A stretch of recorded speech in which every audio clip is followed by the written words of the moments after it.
fuera de cámaras conversábamos acerca de lo que era la seguridad. Yo quiero hacer referencia a un acontecimiento muy dramático que se vivió en estos días en la ciudad de Maracaibo, sin menospreciar todo lo que ha sucedido en el resto del país, igualmente acá en Chacao. Vimos cómo frente a la mirada de la Guardia Nacional Bolivariana y de la Policía Nacional Bolivariana, a algunos colectivos, por llamarlo de alguna manera, siendo inclusive asistidos por ellos, pues se vieron las gráficas y el testimonio de los vecinos que vivían en el sector, entraron, irrumpieron al estacionamiento de Palaima e incendiaron 10 vehículos, golpearon a personas, dispararon a personas. Todo esto frente a la mirada de la Guardia Nacional Bolivariana y la Policía Nacional Bolivariana, que se presume que son los que tienen que proteger a la sociedad civil.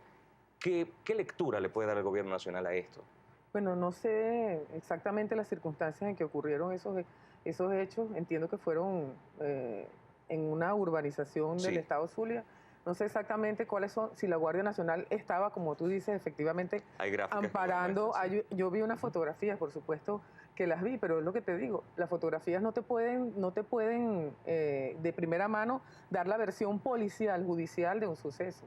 Porque una fotografía tiene ángulos, una fotografía tiene interpretaciones diversas.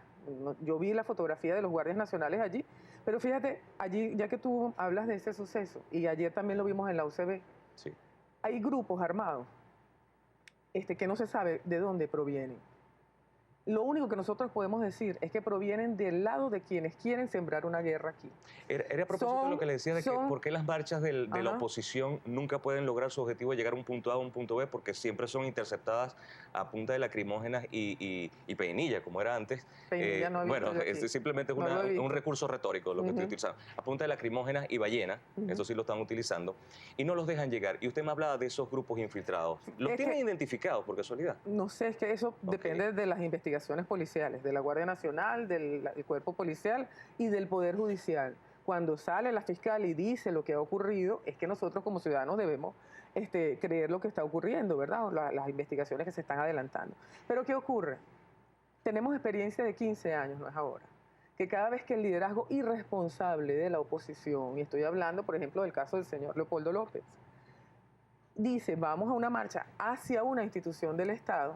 Una cosa son los ciudadanos que marchan libremente, con sus garantías constitucionales preservadas y con una intención política, y otra cosa son los grupos que vienen detrás o que llegan en el momento justo y asaltan una institución del Estado.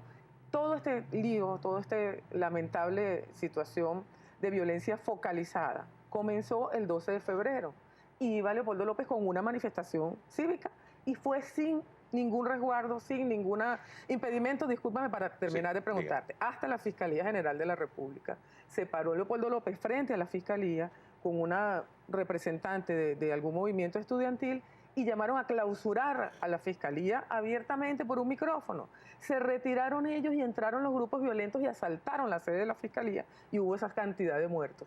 Son grupos pagados para sembrar la violencia aquí, para sembrar la violencia con intereses políticos no democráticos y no constitucionales. ¿Se sabe quién paga esos grupos? Y ese sí lo sabemos, sí. Son los que hacen este tipo de guerra sucia. Ahora están por la operación Estampida. ¿Tiene algún tipo de documento que nos pueda demostrar que eso es cierto? Bueno, esto está circulando ahora por las redes. O sea, yo lo que te digo es que hay una campaña visible, ¿verdad? Una estrategia de guerra puesta sobre el país. Esto es parte de una estrategia de guerra, a veces una operación Estampida que aquí está llamando a retirar los ahorros de la banca pública y transferirlo a la banca privada. Y esta misma operación Estampida está llamando a través de las redes a buscar a los chavistas, lo dicen esto, ¿no? A buscar a los chavistas, identificarlos y cercarlos. Es muy peligroso a lo que nos estamos enfrentando. Por eso tenemos que ser muy conscientes e ir más allá de si la responsabilidad es de uno o de otro, o si yo vi una fotografía que parecía decir o no parece. No.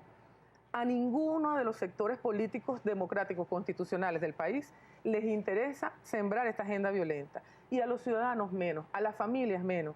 Ayer cuando estaba ocurriendo esto en la UCB, a través de la red social Celo, una señora, yo supongo que era madre de alguno, decía, córtale un dedo para que lo puedan identificar. Lo escuché.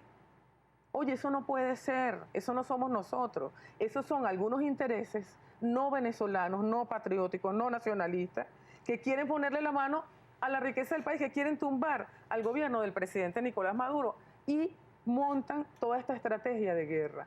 Ahora, nosotros podemos hacernos de la vista gorda o podemos montarnos en la agenda haciéndose eco de este tipo de campaña de guerra sucia, pero las consecuencias son impredecibles. Miren ustedes, ciudadanos y ciudadanas venezolanas, madres y padres de familia, lo que ha ocurrido en otros países, lo que ha ocurrido en países latinoamericanos donde se ha sembrado una guerra fratricida, décadas de guerra, 300.000 muertos tiene Colombia ahora, lo que ha ocurrido en países como esos países como Libia, como Siria, donde comienza como una agenda igual a esta, y termina en una intervención norteamericana y termina en la secesión, última cosa, Diputada, del territorio donde la riqueza petrolera se queda del lado de las transnacionales y la población se queda del otro lado muerta de hambre. Tenemos que ir Eso al no es lo corte. que queremos para el país. Diputada Tania Díaz, muchísimas gracias por Encantada. tratar de tener un diálogo en la mañana de hoy con nosotros. Es muy extenso este tema. Estamos y, a la orden cuando lo quieran. estamos viviendo en carne propia aquí en Venezuela. Yo quería referirme a Globovisión, pero no tengo tiempo, Me ¿verdad? están diciendo que no podemos, ya tenemos que... Sí,